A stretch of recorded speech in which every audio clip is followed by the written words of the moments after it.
Buenas tardes, vamos a empezar la clase teórica de hoy. Bueno, yo soy el doctor Jaime Villarruel. eh, Conmigo van a pasar en la parte teórica, la parte de inmunología y la parte de neoplasias para su tercer parcial. En esta primera clase vamos a dar ciertos lineamientos para que ustedes sepan qué esperar de mí y también sepan qué yo espero de ustedes como estudiantes, ¿ya? Siéntanse en cualquier momento en el derecho de interrumpirme en cualquier momento para explicar de nuevo alguna cosa, discutir, debatir, etcétera.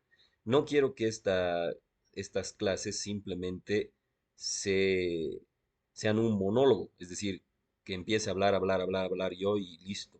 Porque si fuese así, no tendría mucho sentido dar unas clases teóricas.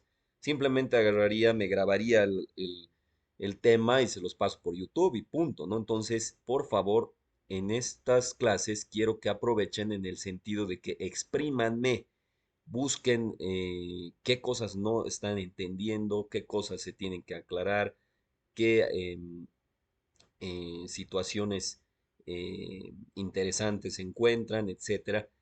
Porque, como ya saben, ya les he repetido a mis estudiantes de la parte práctica, todo lo que aprendemos aquí en la parte teórica debe de ser inmediatamente utilizado en un contexto real, en un contexto clínico. Es decir, que no tenemos nosotros tiempo para perder en repetir y repetir y tener aprendizajes enciclopédicos memorísticos, ¿no? Sino que estos aprendizajes tienen que aterrizar en qué? En la resolución de un caso clínico, en la resolución de un problema clínico. Todos los días ustedes en el futuro, cuando sean médicos, van a tener un problema. Nosotros somos resolvedores de problemas, los médicos. Ese problema es que el paciente tiene una enfermedad y tú como médico tienes que descubrir la causa de esa enfermedad. Y en teoría, si tú descubres la etiología de la enfermedad y la puedes quitar con un tratamiento farmacológico, no farmacológico, quirúrgico, no quirúrgico, etcétera, pues curas al paciente. Entonces, todo lo que aprendamos aquí debe de ser aterrizado en un contexto real. No puede quedar en una cosa memorística y pesada, que después te la aprendas de memoria para el examen, la escupas en el examen, saques apenas para pasar el examen y punto, y después al día siguiente te olvidas. Nosotros vamos a hacer mucho énfasis en algo que se llama aprendizaje significativo. ¿Qué quiere decir eso del aprendizaje significativo? Quiere decir que ustedes, después de esta clase o de cualquier clase que les dé, deben de retener más del 90% de lo que les estoy explicando. ¿Cómo vamos a lograr eso? Porque según estudios y demás dice que si ves, escuchas, repites y demás, muy raramente puedes retener tanto porcentaje, ¿no? Por eso tienes que volver a ver, volver a repetir, etc. Si a tu cerebro le demostramos que lo que estás aprendiendo, lo que estás escuchando aquí es útil, útil en el sentido de que lo puede utilizar en un contexto clínico real, entonces es mucho más fácil que puedas aprenderte el 90% y no lo necesites repasar, no lo necesites volver a revisar, sino que ya está ahí clavado en tu cerebro. Muchas veces esto parece utópico, parece mágico, parece imposible, pero lo es. Y en ese sentido, estos son los lineamientos básicos que vamos a ver, ¿no? Un aprendizaje significativo. ¿Qué significa eso? Que no te vas a olvidar para la siguiente clase o para el examen o después de que hayas pasado mis clases o de que hayas pasado tercer año de medicina, no, lo vas a seguir teniendo ese conocimiento ahí. ¿Por qué? Porque hemos enseñado a tu cerebro que servía para algo. Si tu cerebro no está convencido de que sirva para algo, algo significativo, algo trascendental, no para que apruebes el examen, entonces es obvio, es natural que tu cerebro durante la noche lo borra, lo desfragmenta tu disco duro. Entonces, eso es normal, es natural. Entonces, no vamos a enfocarnos a aprendizajes memorísticos, enciclopédicos, donde voy a preguntar la rama de la rama de la rama de la rama de la arteria, que a veces está y a veces no está. No, no va a ser de esa forma.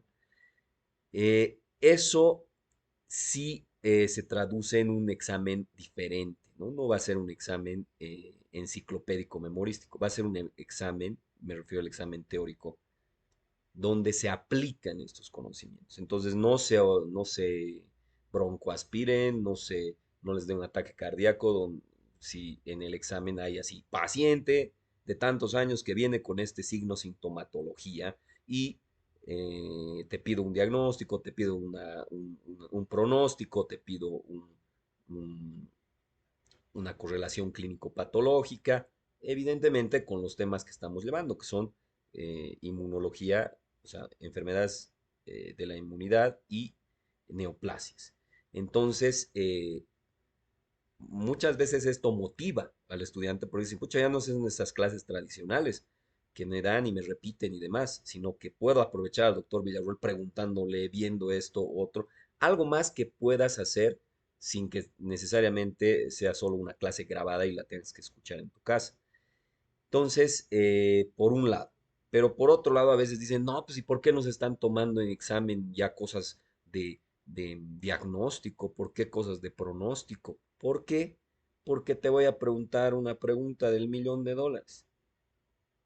¿A qué has venido a la Facultad de Medicina? A estudiar anatomía para ser anatomista, histología para ser histólogo o anatomopatología para ser anatomopatólogo. Has venido a la Facultad de Medicina, me imagino, a estudiar medicina. Y la medicina, esos insumos teóricos y prácticos, los tienes que traducir en qué? En que vas a ver un paciente, vas a explorar por razonamiento clínico y vas a tratar de llegar a una hipótesis diagnóstica. Y lo más probable o lo mejor, lo más ideal es que llegues a una hipótesis diagnóstica correcta etiológica, o sea, llegues a la causa de la enfermedad. Y si en teoría la quitas la causa de la enfermedad, entonces curas al paciente. Nosotros nos vamos a abocar mucho en eso. A ver, supongo que se está viendo la pantalla, ¿verdad? Ya. Entonces, sobre qué ejes vamos a trabajar? Bueno,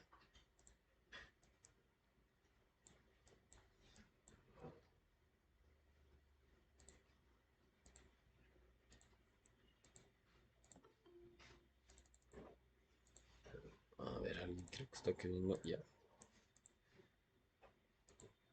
Bueno, primero que nada, obviamente el libro que estamos llevando, que están llevando, es patología estructural y funcional. No es patología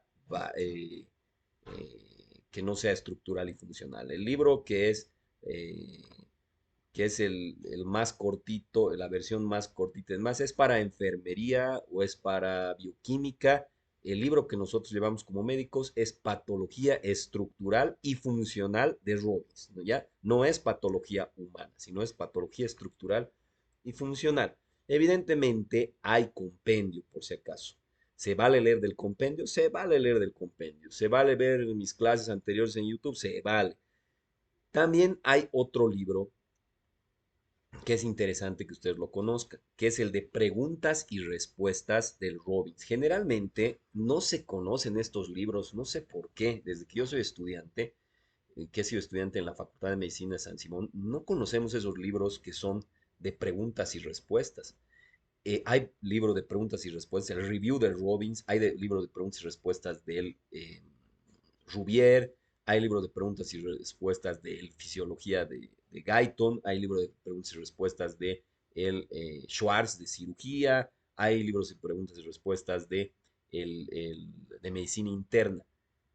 ¿Cómo serán estos libros de preguntas y respuestas? Que por cierto, les voy a pasar el link para que del Classroom y o sea, del Drive, y ahí van a poder bajarlos digitalmente. Pero ¿de qué se tratarán estos libros de preguntas y respuestas? ¿Cómo serán esas preguntas y respuestas de todos estos libros que les he mencionado y que no son muy difundidos en nuestra universidad ni por nuestros docentes? No sé por qué. ¿Cómo será la filosofía o la manera de las preguntas que están en estos libros? ¿Cómo creen?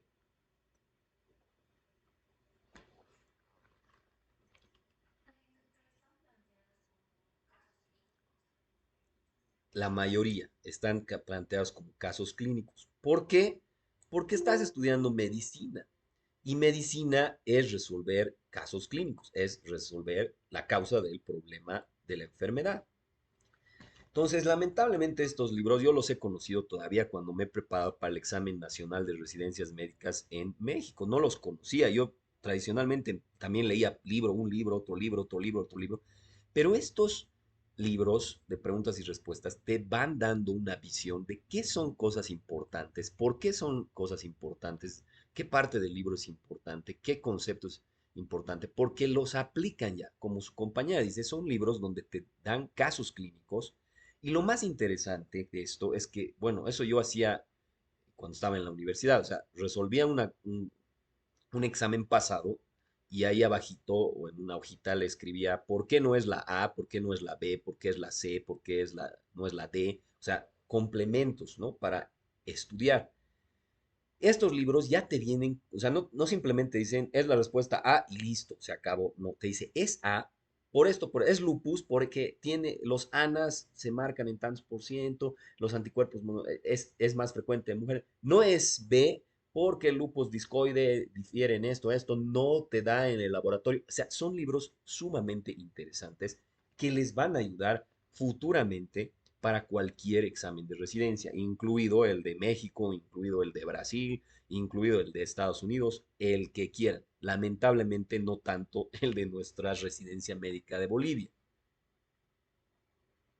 porque seguimos con el mismo paradigma casi siempre en el de residencias de Bolivia, que es puro examen enciclopédico memorístico, nada más, no hay mucho caso clínico. Una vez cuando dieron cuando la primera promoción de residentes, porque ahora tenemos residencia de anatomía patológica en el gastro, o sea, especialidad de anatomía patológica, desde hace me parece unos 7 años.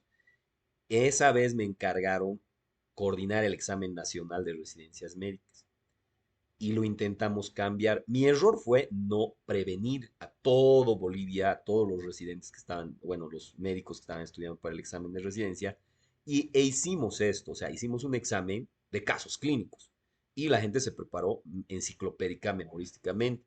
Y lamentablemente menos del 20%, 21% había de aprobación. Tuvimos que hacer otro examen, se enojaron, dijeron, mucha, que creo que yo lo estaba queriendo hacer, formar doctores house y demás.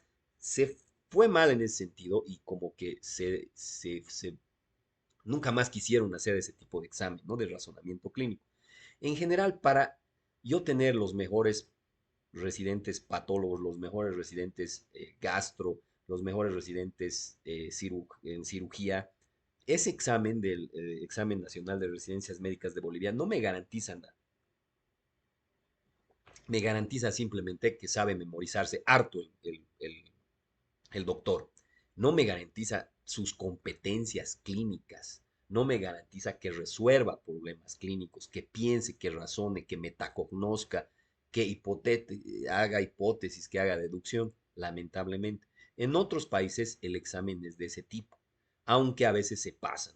Por ejemplo, el examen de residencia de Brasil, bueno, no el de residencia, sino el de convalidación, el el nacional que va a ser este sábado, este domingo, por si acaso, eh, pues ya es un examen de altísimo grado en relación al razonamiento clínico y casi casi cada pregunta enfocada a una especialidad. Entonces ya también hay la otra cara de la moneda que es tan eh, revalida, me estoy refiriendo, ¿no? Tan específico, tan de alto nivel, que se hace el comentario de que si se darían estos mismos exámenes cualquier médico general, se aplaza en Brasil, ¿no? Que forma una universidad que haya formado médicos brasileños, ¿no? Pero exigen para revalidar tu título, pucha, un montón. Entonces, tomen en cuenta cuando estén estudiando que existe el compendio, que existe varias maneras de aprender, porque uno aprende de varias formas, ¿no? Puede ser auditivo, visual, no sé, mis apuntes, no sé, preguntarle al doctor Villarruel, no sé, revisar el compendio, revisar el de preguntas y respuestas, pero desde ya les digo o sea, cuentas claras dicen amistades largas, ¿no? El examen que yo elaboro es diferente, muy diferente a los que están acostumbrados a dar, es con un enfoque clínico de resolución de casos. Con eso no quiero decirles que es más, soy mejor o es mejor mi materia o es más importante mi materia, no, simplemente que estamos usando su tiempo y el mío en función óptima, en función eficaz, en función eficiente, porque te estoy entrenando para resolver casos clínicos con la información que necesito transmitirte. Entonces, una vez visto esto, vamos al siguiente lineamiento, que es que nosotros vamos a usar mucho lo que les decía, el razonamiento clínico. ¿Qué es el razonamiento clínico? Es pensar, es cómo piensa un médico para llegar a un diagnóstico. Los que son de mi práctica ya han aprendido de que el razonamiento clínico tiene dos sopas, o es el hipotético deductivo o es el de patrón. A ver, si ahorita yo les digo paciente y a esta altura seguramente me van a decir cuatro o cinco diagnósticos. Paciente con dolor precordial difuso y radiado al brazo izquierdo. Está en su emergencia. Entonces, médicos de emergencia. El paciente tiene 68 años de edad, es diabético, es hipertenso y está con dolor precordial difuso y radiado al brazo izquierdo. Hipótesis diagnóstica. ¿Qué puede estar teniendo este paciente? Cualquier diagnóstico puede ser válido. ¿Cómo es? ¿Cómo es que puede tener este paciente? Puede ser, podría ser un infarto.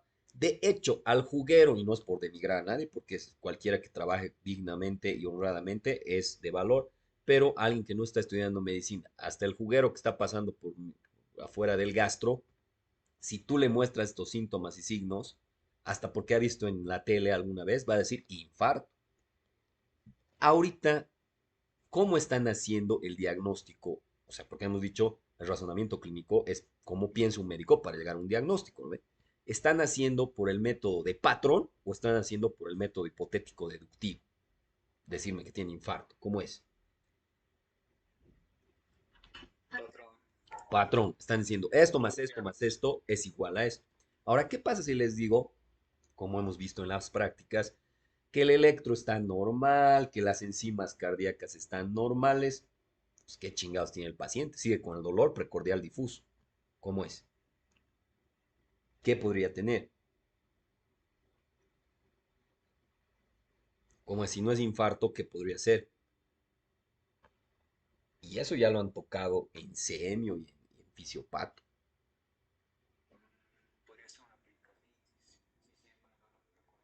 Podría ser una pericarditis. Digamos que los leucos están en el examen de sangre están normal, la proteína C reactiva está normal, la eco, incluso una eco Doppler, no parece ser pericarditis. ¿Qué onda? ¿Qué puede ser?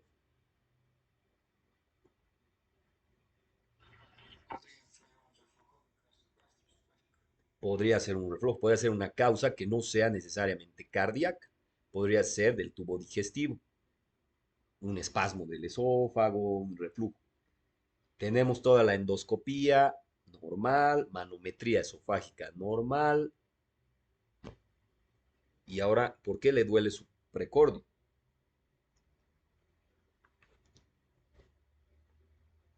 ¿Cómo es? ¿Qué otras causas más de dolor precordial? Sí, ya pensando en algo un poco más fregado, ¿no? Podría ser una disección aórtica, por una aterosclerosis o por un Kawasaki, otro tipo de enfermedad. Digamos que, pero ya hemos hecho la ecografía, ¿no? Ya hemos hecho unos estudios que nos están arrojando que ya podríamos habernos dado cuenta de que si era una disección aórtica, pero no, no es. Entonces, ¿qué onda? ¿Lo mandamos a su casa y ya o qué?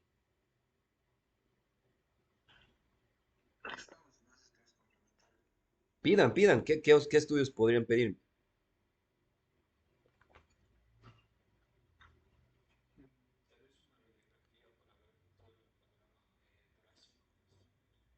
Ya, la radiografía, todo ok.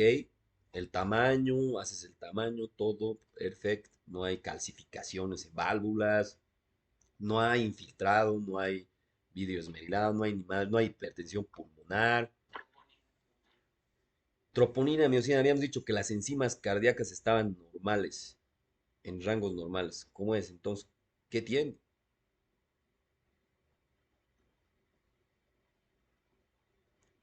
¿Cómo es? En fisiopato ya les han debido decir por lo menos unas tres más ahí de diagnósticos diferenciales.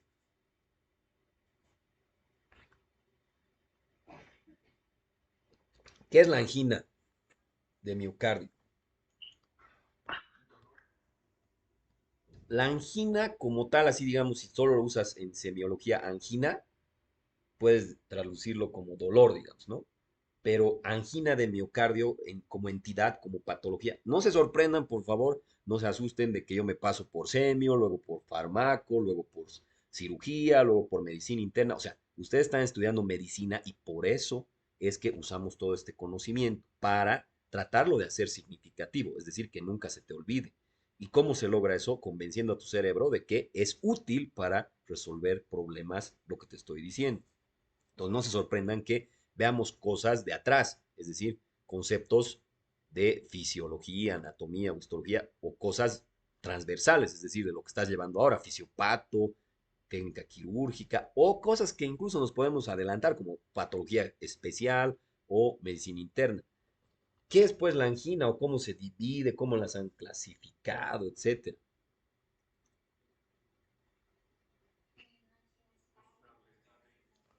Ya, y podría ser un diagnóstico diferencial o no en este caso.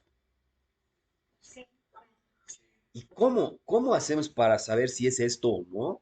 ¿Qué cosas más tuviéramos que hacerle, preguntarle o explorarle?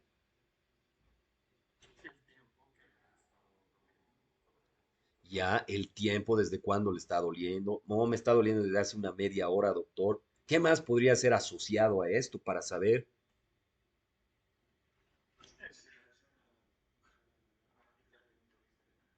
si puede ser o también si cómo se ha desencadenado, ¿no? Yo estaba tranquilo sentado en mi sala viendo tele y me ha empezado a doler así. También tal vez saber si realmente es un dolor difuso, precordial. Y en semiología ustedes han aprendido eso. Si te dice dónde le duele y te dice, no sé, no sabe específicamente dónde, te dice aquí y tú le tocas y ¡ay! Grita. Entonces eso no es realmente un dolor precordial difuso de vísceras, sino debe ser una de articulación o del hueso o del músculo, ¿no ve? Pero si no sabe decir y aunque golpees o hagas lo que sea, le sigue doliendo de la misma manera, entonces sí vamos a ver que es un dolor tal vez visceral. Entonces, si ha empezado si tiene relación con el esfuerzo, no tiene, a pesar de y la que no tiene relación con el esfuerzo, con el trabajo, con el ejercicio, ¿cuál es de las anginas?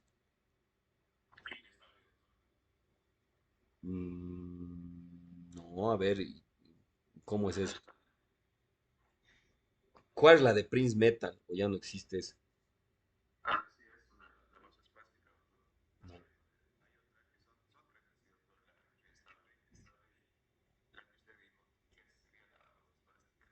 Ya. Entonces, lo que están haciendo ahorita ustedes es realmente usar su cerebro para plantear hipótesis, corroborarlas, descartarlas, compararlas. Y para todo eso están necesitando de mucha información y además de información que ya tenían, o sea, de fisiología, de anatomía, etcétera, etcétera. Eso es lo que es un razonamiento clínico. Con eso no quiero decir que el método, no podemos ahorita dar clase de razonamiento clínico, lamentablemente son clases teóricas de inmunología, pero los que pasan conmigo en la práctica hemos visto un método, un hito, ¿no ve? Un método de razonamiento clínico eh, en relación al hipotético deductivo. Tampoco con eso queremos decir que el hipotético deductivo es la neta del planeta y que el de patrón a la chingada y el que es de patrón es un buey y el que es de hipotético deductivo es más inteligente. No, porque alguna vez van a necesitar el de patrón también. Si tienen una parada cardíaca, un paro cardíaco, no van a estar pensando cuál será la etiología del paro, qué habrá pasado, no, porque ahí tienes menos de 10 minutos para dar una resucitación cardiopulmonar, un ATLS, un ACLS, donde arco reflejo está en línea isoréctica. Hago esto, me sale A, sigo con C, D, me sale B, sigo con X, Y. O sea, tienes que actuar de patrón. Entonces, muchas veces nosotros hacemos diagnóstico por patrón, sí. Entonces, no es que sea mejor o peor uno, sino que como médico, si tú quisieras que veas a tu mamá, un médico, a tu hermano, a ti mismo, seguramente quieres un médico que tenga un razonamiento clínico, tanto hipotético deductivo como de patrón. Es decir, que rápidamente haga el diagnóstico porque tiene mucha experiencia, porque asocia patrones de enfermedad, pero automáticamente en su cerebro ya lo está corroborando, descartando con el método hipotético deductivo. De acuerdo a eso, hay un método que es específico, que lo estamos viendo en práctica esta semana con mis estudiantes de práctica. Es específico desde el punto de vista de anatomía patológica y es lo que de aquí en adelante vamos a usar por siempre. Este método, un método es una serie de pasos ordenados, ¿no ves? Para que no te vayas por la tangente o no te vayas, no entiendas cómo abordar un problema, digamos, un paciente. Y en este caso, desde la perspectiva de anatomía patológica, en los temas que me están tocando teóricos, y también en la práctica hemos visto eso, nosotros vamos a eh, abordar de la siguiente forma. Siempre que nos acerquemos con un paciente, veamos una tomografía, una radiografía, una lesión en piel, una lesión, si eres cirujano, abres el abdomen, haces una laparotomía exploradora, o en una autopsia, si yo te la muestro, o una pieza quirúrgica, siempre vas a preguntarte si hay lesión o no hay lesión. Esa lesión se traduce como un daño, una alteración. Pero evidentemente, si tú no sabes cómo se ve algo anormal, no vas a poder ver no vas a poder detectar la lesión. O sea, si no sabes cómo se ve un esófago normal, una mama normal, una piel normal, ¿cómo te vas a dar cuenta que hay algo raro? Entonces, por eso es que para el método de razonamiento clínico necesitas amplios conocimientos básicos de materias clínicas. La lesión puede ser de dos sopas. Si te parece que hay una lesión, puede ser una lesión reactiva o puede ser una lesión neoplásica. Reactivo se entiende como estímulo-respuesta causa-efecto. O sea, hay una causa, o sea, hay una etiología y hay un efecto. Con eso no quiere decir que las lesiones neoplásicas no tengan causa y no tengan efecto, tienen etiología. Pero ¿cuál es la diferencia fundamental entre una lesión reactiva y una neoplásica? La reactiva quitas la causa y generalmente se quita el efecto. La neoplásica quitas la causa y no se quita el efecto. Ejemplo, me voy al sol, me quemo con el sol, tengo quemaduras en la piel. ¿Es una lesión reactiva o es una lesión neoplásica? Reactivo. Voy al sol por más de 10 años, no me cubro, no tengo protector solar y me aparece una lesión en región geniana, exofítica, irregular, anfractosa, heterogénea, de bordes poco delimitados, que ha crecido 1 centímetro en menos de 3 semanas. Agarro, la muevo y está adherida a planos profundos. Tiene color café negruzco. ¿Qué puedes, qué puede ser que esté teniendo este paciente después de exponerse durante 10 años al sol sin protección y es de tez blanca? ¿Qué puede estar teniendo? ¿Perdón? Una neoplasia. Entonces, ¿y por quitarme del sol se va a quitar mi cáncer de piel? No. Entonces, todos los días nosotros tenemos esta disyunción de diagnóstico. Generalmente hacemos diagnósticos de lesiones reactivas versus neoplásicas, pero el camino hacia aquí es muy diferente hacia aquí. Los dos tienen caminos muy diferentes. No es lo mismo decirle que tiene cáncer de piel a un paciente que tiene quemaduras solares, ¿no? Entonces, en general, obviamente, a no ser que seas oncólogo o patólogo o algo que ver con el cáncer, el 90% de la vida de las veces vas a diagnosticar lesiones reactivas y dentro de las reactivas vas a diagnosticar las itis. O sea, todas las lesiones reactivas son las que han visto hasta ahora y van a ver conmigo ahora también en la parte de inmunología. En inmunología, las enfermedades de la inmunología se pueden clasificar facilito, rápidamente, en tres categorías. O exagera el sistema inmunitario, que son las hipersensibilidades, o lo contrario, no tienes tantos leucocitos, baja tu inmunidad, son inmunodeficiencias. O cuando no te reconoce a tu propio tejido, cuando pierdes la tolerancia, son enfermedades autoinmunes. Lo que han visto ahora, hiperplasia, hipertrofia, atrofia, metaplasia, necrosis coagulativa, licuefactiva, enzimática de la grasa, fibrinoide, trombosis, tromboembolia, coagulación intravascular diseminada, todo eso que han visto anteriormente es reactivo y generalmente sí diagnosticas esto, incluidas las que ahora vamos a ver, como hipersensibilidades, inmunodeficiencias, autoinmunes. Por eso es que a veces tiendes a ser patrón, es decir, esto más esto igual a esto. Y te aburres, estás aburrido de tu vida, estás aburrido de tu familia, estás aburrido de tu carrera, no sabes por qué has estudiado medicina y has ejercido más de 10 años y viene un paciente con dolor faríngeo de 5 años, eritema, es decir, está enrojecido. Dices, ah, ya es una finche faringoamigdalitis y al tiro quieres darle ya antibiótico y antiinflamatorio. Parecemos los médicos que solo sabemos de dar antiinflamatorios, o sea, AINES, antiinflamatorios no esteroideos, y antibiótico. A todito les queremos dar. Y generalmente nos jala, nos funciona. Entonces dicen, ah, le damos y se mejora y el paciente te da flores, chocolates y vas bien. Pero, ¿qué pasa si no es esto? Y es una lesión que es de otro tipo y solo sabes hacer método de patrón y no sabes ese patrón, por ejemplo, con el COVID, lo que nos ha pasado, ¿no? No sabíamos ni cómo abordar hace 2 años y más, ni cómo tratar, ni cómo diagnosticar. Nos agarraron calzoncillos. Y si no tenías un método de razonamiento clínico hipotético deductivo, pues nos chingábamos porque no había ningún patrón, no había nada conocido.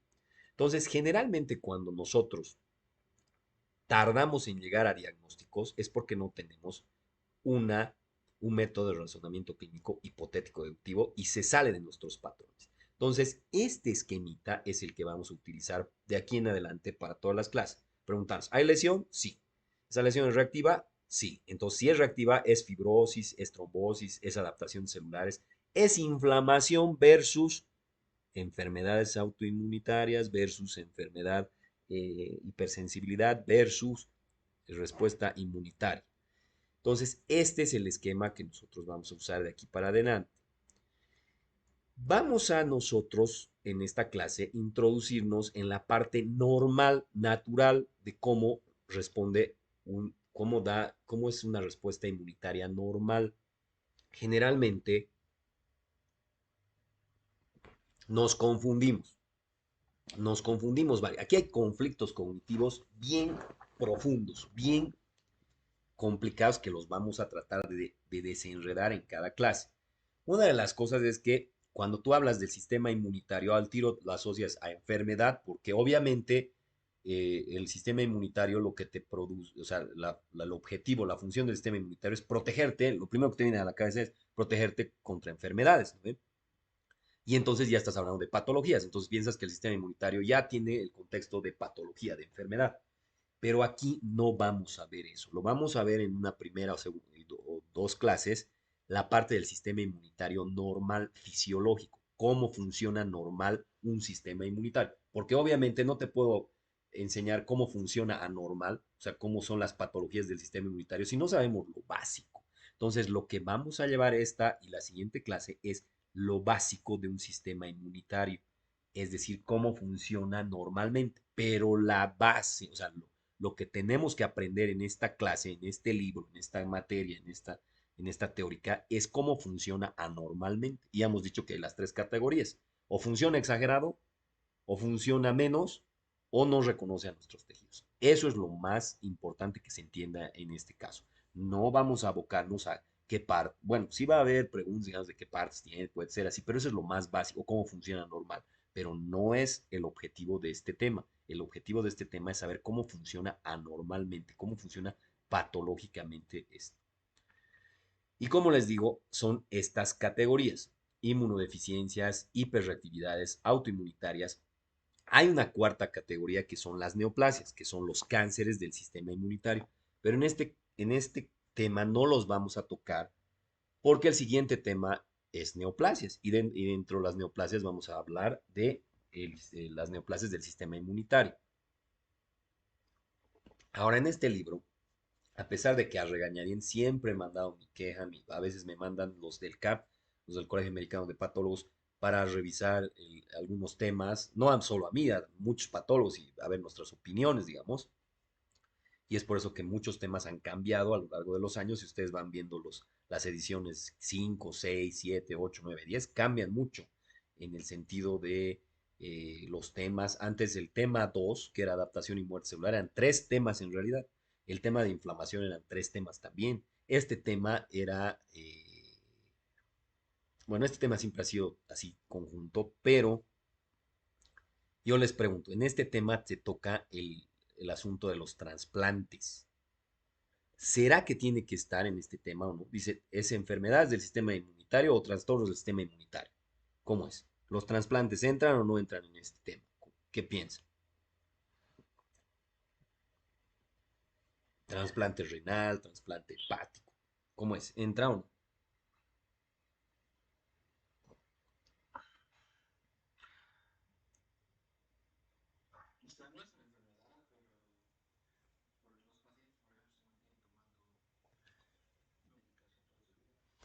Exacto, pero si nosotros estamos viendo que son, te estoy explicando ahorita de que te voy a enseñar las patologías del sistema inmunitario, como tal no debería entrar aquí, pero está, ni modo, vamos a tomarlo como trasplante. O sea, si te ponen un riñón de otra persona, a menos de que seas un gemelo monocigótico monocoriónico, o sea, va a haber reacción, pues, porque tu sistema inmunitario está para eso, para reconocer lo propio de lo extraño y reaccionar a eso. Entonces, si te ponen un riñón de otra persona, obvio que va a reaccionar. Eso no es una patología del sistema inmunitario, es simplemente cómo está funcionando normalmente. Obviamente que un paciente que necesita un riñón está enfermo, está con patología, pero no es una patología del sistema inmunitario. De hecho, si reacciona muy fuertemente y rechaza ese órgano, lo que me está diciendo es que tu sistema inmunitario está funcionando muy bien. Y como su compañero dice, pues hay que engañarlo al sistema inmunitario dándole inmunosupresores o inmunomoduladores, ¿no? Para bajar el sistema inmunitario. Entonces, están estas tres categorías que son las enfermedades que nosotros vamos a aprender en este curso teórico. Está neoplasias, pero es en el siguiente tema. Y está trasplantes que, bueno, con las disculpas del caso y el entendimiento que le estamos dando, pues sí lo vamos a ver, los rechazos agudos, hiperagudos, y crónicos, pero entendiendo como que no es esencialmente un trastorno del sistema inmunitario o una enfermedad del sistema inmunitario. ¿Qué vamos a utilizar para esto, para que sea significativo? Pues la metacognición. ¿Qué pasa si yo les digo, a ver, intenten resolver esto, pero los que no son mis estudiantes de práctica, por favor, a ver, yo sé que, no sé, cada año menos, menos, a pesar de que es más fácil entrar a las clases teóricas, porque antes teníamos que ir a la universidad y demás, cada año me sorprende menos estudiantes que se interesan por las clases teóricas. Me sorprende y a la vez no, porque tal vez también si vienen a repetirte todo el libro y la puedes ver ya, o la puedes ver la clase grabada, pues tal vez, ¿por qué tuviera yo que pasar una clase teórica usando recursos, tiempo que no tengo o que lo puedo usar de mejor manera y mejor eficiente, ¿no? Entonces, pero en general, pucha, este año sí que me sorprende que es el menor número de estudiantes en clase teórica virtual incluso que tengo. Entonces, por favor, los que son de mi clase práctica, eviten responder esto. Pero, ¿qué pasa si yo les digo cuál es el cuadrado más pequeño? Bueno, el rectángulo más pequeño, el triángulo más pequeño, la X más pequeña. ¿Qué me dirían al respecto? A ver, de esta imagen. ¿Cómo es? De esta imagen que se está viendo ahorita, de esta imagen que se está viendo ahorita, díganme cuál es el rectángulo más pequeño, el triángulo más pequeño y la X más pequeña. ¿Cómo es? Nadie se anima. Bueno, no, los que no, ya saben la respuesta, no, o sea, los que son estudiantes de práctica. Pero ¿cómo es? ¿Por qué nadie se anima a decir cuál es?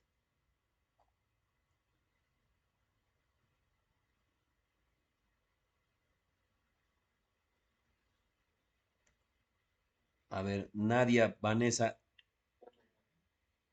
¿cómo es Hugo? ¿Qué dices? ¿Se está viendo o no? Ya, ¿cómo es? ¿Cuál es la más pequeña? ¿Cuál es el rectángulo más pequeño, la X más pequeña y el triángulo más pequeño?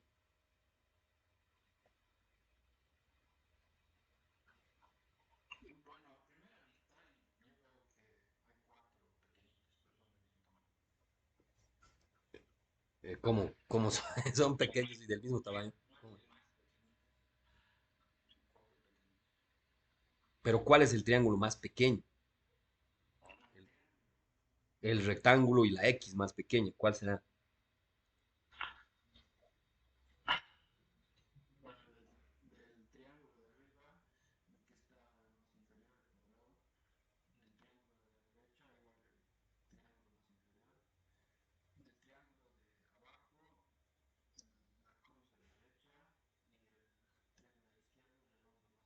Ya. ¿Por qué crees? A ver, ¿dónde estamos? Ay, perdón. ¿Quién me ha hablado? ¿Quién me respondió? Hugo, ¿por qué crees que te has tardado tanto en responder? ¿O por qué la mayoría no ha respondido así, sobre el pucho, así? ¿Qué ha pasado? ¿Qué es lo que ha sucedido? Porque está correcto, es correcto, pero ¿qué es lo que ha sucedido? Exacto, o sea, nuestro paradigma en nuestra universidad es, pucha, hacerlo más, o sea, todos han dicho, no, pucha, aquí hay gato encerrado, o sea, no me están preguntando qué color es este color, o qué tamaño, o sea, sucede en nuestros exámenes de que son cosas que son básicas que tengo que preguntarte. Por ejemplo, ¿dónde está la glándula lagrimal? Ese ejercicio lo hacemos con mis alumnos de práctica y el 90%, aunque no lo crean, no sabe dónde chingada está la glándula lagrimal. Generalmente se señalan aquí y esto no solo pasa en nuestra universidad, pasa en universidades, lo he hecho este experimento en universidades de México, en universidades de Brasil. O sea, es porque no es significativo el conocimiento de conflicto. Y además, cuando te preguntan algo muy fácil, y no por ser fácil, no quiere decir que sea inútil. Por un Sjögren, vamos a ver, una enfermedad autoinmunitaria que destruye la glándula lagrimal, necesitas saber dónde chingados está para explorar, pero muchos no saben dónde está la glándula lagrimal para explorar. Entonces, en general, parece así nuestra universidad, que te están preguntando algo fácil, pero no puede ser tan fácil, ¿no? La respuesta no puede ser tan fácil, porque generalmente lo mezclan, lo enredan, le buscan tres pies al gato, porque esa es mi vida como docente, mi objetivo como docente es buscar la pregunta más rebuscada, la más difícil o la que sé que se van a equivocar, para que se equivoquen en el examen, y eso no tiene sentido. Nuestro objetivo es enseñarles, transmitirles conocimiento, para ese conocimiento se traduzca en resolución de caso clínico. Y además ese conocimiento perdure, o sea, sea significativo. Ese es el objetivo. Pero ahorita por eso, o sea, debería ser inmediata la respuesta, pero como nuestro paradigma, nuestra manera de pensar es, no puede ser tan fácil esto, no puede ser tan sencillo, tardas. También podemos hacer al revés, ¿no? O sea, la pregunta, ¿cuál es el cuadrado o el rectángulo más grande, el triángulo más grande y la X más grande? ¿Y a eso qué me responderías, Hugo?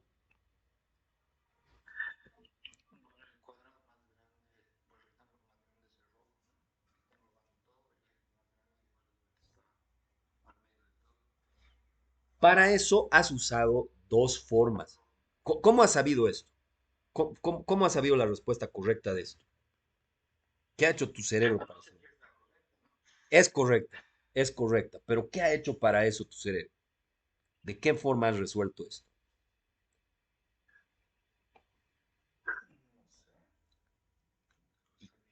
¿Ya te habían hecho esa pregunta antes o no? Ya, entonces, porque si ya te la habían hecho antes y alguien te ha explicado que este era el cuadrado más grande o el rectángulo más grande, la X, pues ahorita estás usando tu método de patrón. Pero si no has usado tu método de patrón, ¿cómo has descubierto que era esto? Porque es muy fácil tener tendencia a que digas este, ¿no? Este, más grande. Pero ¿cómo has sabido que eran los de afuera? Y ahorita muchos deben estar preguntando, chingados, recién me he dado cuenta, es el de afuera, no había sido este, ¿no? Este de aquí. Entonces, para eso, ¿qué has necesitado hacer? O de primera te ha parecido que era esa. Bueno, puede ser así, ya puede ser. O la otra, digamos que alguien se ha equivocado, digamos que me dice, es esta, y le digo, no, no es. Entonces tienes que volver a ver la imagen, volver a pensar, repensar, reevaluar. A eso se llama metacognición, a pensar sobre lo que ya has pensado y reestructurar tu conocimiento. Entonces nosotros vamos a usar mucho esto de metacognición. Muchas veces lo ves al paciente como este cuadradito, como el apéndice de la cama 2C. Y el paciente es más que un apéndice. El paciente es un paciente de 60 y tantos años, con familia, con eh, reflujo, con esto, con el otro. Entonces, muchas veces nosotros lo minimizamos a ver al paciente así. Si tú vas a ver un paciente de aquí, no, nunca vas a saber, o sea, con un apéndice, nunca vas a saber el contexto, nunca vas a descubrir que la verdadera razón del por qué está en el hospital es este cuadrado que está por aquí afuera, si lo ves así de cerquita. Entonces nosotros vamos a dar dos pasos atrás en cada caso clínico, en cada concepto, para repensar sobre lo que pensabas antes, reestructurar tus conocimientos y darle una solución. Entonces vamos a usar mucho la metacognición. También vamos a usar el pensamiento crítico. ¿Qué es el pensamiento crítico? Pensamiento crítico es la habilidad de tomar una decisión en base a buenas razones. Aprender a pensar críticamente es una de las habilidades más importantes. Les permite utilizar la reflexión, el análisis, la evaluación a la hora de abordar cualquier problema. Y nosotros hemos dicho que lo que hacemos como médicos es resolver problemas. ¿Cuál es el problema? Saber la etiología de la enfermedad. Se debe utilizar las habilidades de pensamiento crítico para entender hechos, ponerlos en contexto y ver cómo se conectan entre sí. Entonces, ahorita, como que una cosa se solapa a la otra. O sea, la metacognición con el pensamiento crítico, con el razonamiento clínico, pues son habilidades de pensamiento superior que son imprescindibles para la resolución del caso clínico. Vamos a usar esta técnica. Esta técnica me encanta. Es la que más uso con mis estudiantes de práctica, de teoría, lo que sea, o mis residentes de anatomía patológica. Se llama conflicto cognitivo. Es decir, yo te doy te pregunto algo, me respondes A. Te pregunto la pregunta uno, me respondes A. Te pregunto la pregunta 2, me respondes A. Entonces, en teoría, la pregunta uno y 2 deberían ser la misma, ¿no? Entonces te conflictúo para que no te diga yo necesariamente la respuesta, sino tú la deduzcas, la infieras, la metacognoscas, la pienses críticamente. Si tú tienes esta habilidad autosuficiente, autónoma, pues ya te he enseñado más del 90% de lo que tenía que enseñarte, porque lo tuyo es autorregulado y autosuficiente. Por ejemplo, ¿qué puedo conflictuarte? La clásica que les conflictúa en la clase práctica. ¿Cómo definen a la hiperplasia? A ver, Hugo, otra vez vamos a molestarte a ti hoy esta clase. Hugo, ¿cómo has definido a la hiperplasia? ¿Qué te han dicho que es hiperplasia? Yo sé que este es un concepto de hace tiempo, de las primeras clases y demás. ¿Cómo defines a la hiperplasia en tus propias palabras?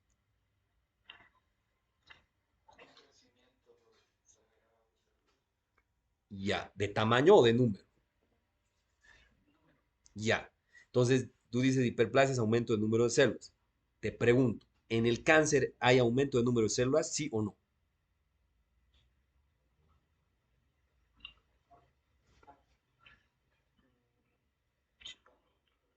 Ya. Entonces, hiperplasia es igual a cáncer. ¿Por qué no?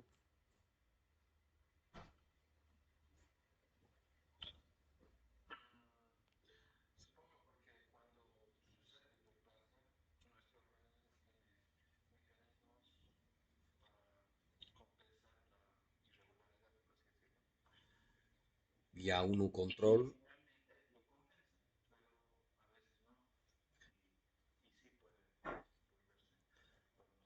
A ver, Claudia, decías algo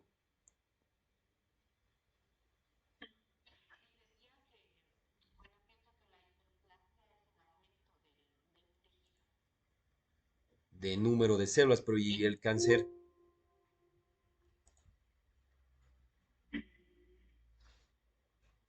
En el cáncer no hay también aumento de número de células.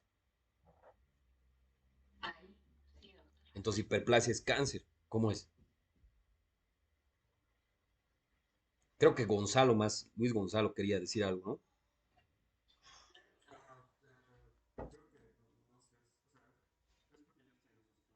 No importa, no importa, está bien.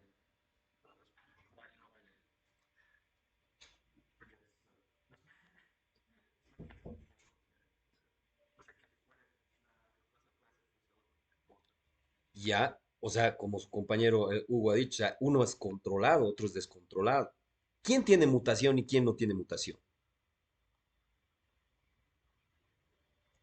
¿Cómo es? ¿La hiperplasia o el cáncer? ¿Cuál tiene y cuál no tiene? Hugo, ¿qué piensas? ¿Quién tiene mutación y quién no?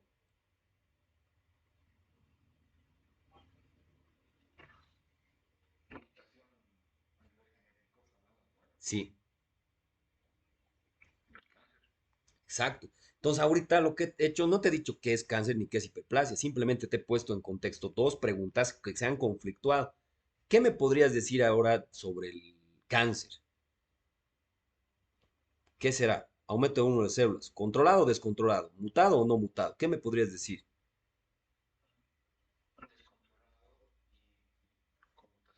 Exacto. ¿Y qué me podrías decir de hiperplasia?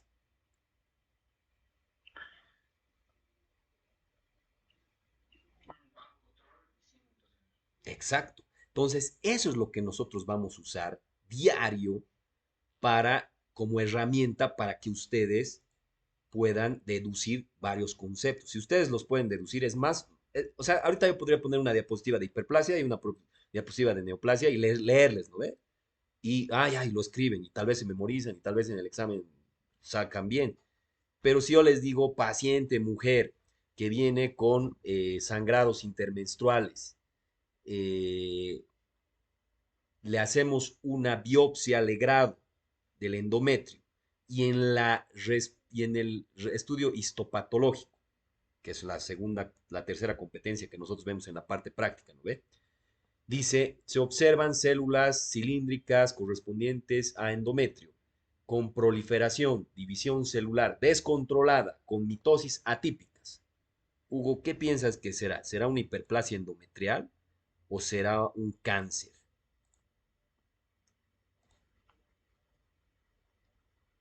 ¿Cómo es? ¿Ve? Y no te mostraron ni te he hecho dibujar laminillas para que des examen de dibujo artístico y memoria fotográfica. No te hemos hecho dibujar una hiperplasia endometrial ni un cáncer endometrial. Simplemente estás usando tus conocimientos ahorita de conflicto cognitivo y estás utilizando y aterrizándolas y has dicho, esto que me está dando el resultado es cáncer. Y el otro que sería una proliferación controlada, que no tiene invasión, que no tiene infiltración, que no tiene mutación, que no tiene eh, pleomorfismo, entonces puede ser hiperplasia. Entonces, diferente es decirle a un paciente que tiene hiperplasia versus cáncer, ¿no ve? De útero. Entonces, eso es lo que vamos a usar diario nosotros en las clases. ¿Qué queremos? Que el aprendizaje sea significativo. ¿Cómo vamos a hacer que el aprendizaje sea significativo? Enseñándole a tu cerebro que es importante porque se utiliza para algo. Y ahorita estoy mostrando esto, seguramente mis estudiantes de práctica van a entender por qué. Si ahorita les digo a todos ustedes, bueno, como estamos en pandemia no se puede, ¿no? Pero digamos, les consigo a todos 50 y tantos bicis y no has manejado bicis en años, no sé, tal vez 5 años, no sé, no has manejado bici. Y te digo, vamos a ir a dar unas vueltas en la ciclovía. ¿Será que van a tener que estudiar otra vez, leer qué era la bicicleta o entrenarse? ¿O directamente van a subir a la bicicleta a pesar de que no han manejado bici en años y van a manejar bici? ¿Qué es lo más probable que va a suceder? ¿No ve? ¿Y por qué? ¿Pero por qué ha sucedido eso? Si no lo has usado ese conocimiento hace años, nunca, ya ni tienes bici, ya no manejas bici, pero ¿por qué puedes inmediatamente agarrar ese conocimiento y hacerlo práctico encima, pedalear, irte y demás? ¿Por qué? ¿Por qué sucede esto? ¿Qué es lo que ha sucedido, qué ha pasado?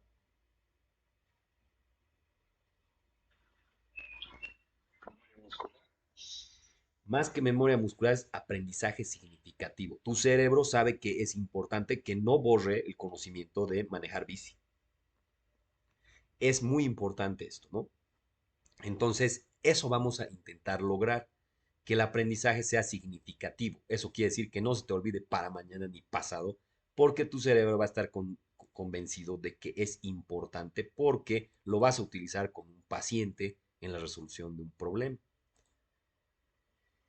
Para construir este conocimiento, obviamente lo que les había dicho desde el principio, necesitamos una pirámide. O sea, cuanto mejor esté y más consolidado esté tus conocimientos básicos, más hacia arriba vas a poder ir en el razonamiento clínico y más aprendizaje significativo vas a conseguir. Si aquí hay un hueco, por ejemplo, no sabes dónde chingada está la glándula lagrimal, pues toda tu, y te voy a enseñar enfermedades autoinmunitarias, dentro de la autoinmunitaria tipo T, celular, de CD4, CD8, que van a destruir la glándula lagrimal. Te puedo hablar de todo, la fisiopatología, de la patogenia, de la sintomatología, de los exámenes de laboratorio, pero si no sabes dónde chingados está la glándula lagrimal, ya se arruinó tu pirámide, o sea, se cayó. Entonces, una pirámide es tan alta como su base y tan sólida como su base. Si esta base es amplia, más alta puede ser tu pirámide. Entonces, por eso es que se necesita los conocimientos básicos. Y obviamente lo vamos a incluir, lo vamos a traducir en una competencia. Y una competencia es tener los tres saberes. Saber conocer, que es la parte teórica. Luego la parte teórica la tienes que aplicar al saber hacer algo con eso, que es diagnosticar a tu paciente. Y el saber ser nunca los tenemos que olvidar, que son los valores y actitudes que tenemos que tener, ¿no? Entonces, ya para ir terminando, la siguiente clase, lo que vamos a ver es la parte normal del sistema inmunitario básico, porque si no sabes cómo funciona normal, no vamos a poder ver las patologías del sistema inmunitario. Les recomiendo el libro de patología, el de preguntas y respuestas, que ya hemos hablado al principio de la clase, que es con aplicación clínica. También puede haber el convenio, no hay problema, pero es el libro que estamos llevando es patología estructural y funcional, no es patología humana. Entonces, vamos a ver la siguiente clase, el sistema inmunitario normal, pero de una manera significativa, no memorística enciclopédica.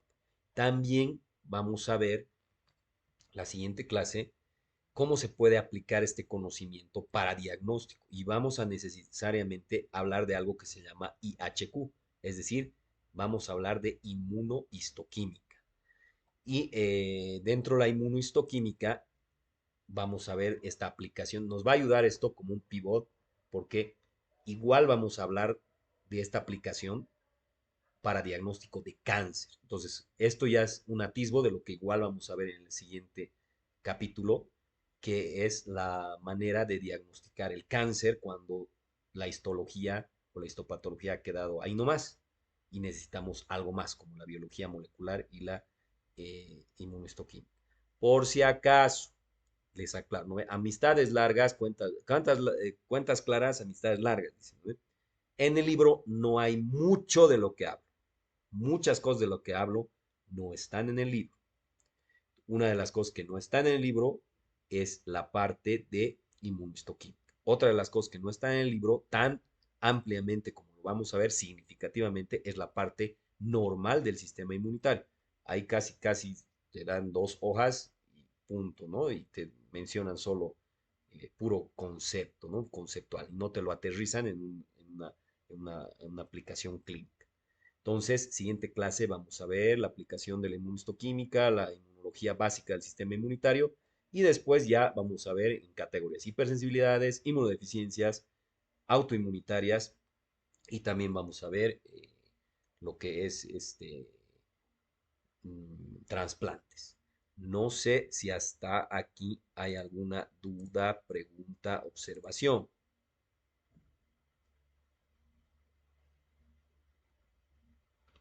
Bueno, si no hay dudas, preguntas, observaciones, esta clase simplemente ha sido para dar los lineamientos de cómo va a ser el examen, cómo es la filosofía de esta clase, qué espero de ustedes, qué pueden esperar de mí. Es importante que nos hayamos tomado toda esta clase para esto porque, como les digo, Cuentas claras, amistades largas. Bueno, si no hay ninguna pregunta, duda, nos vemos la siguiente clase, chicos. Chao, chao. Chao, chao.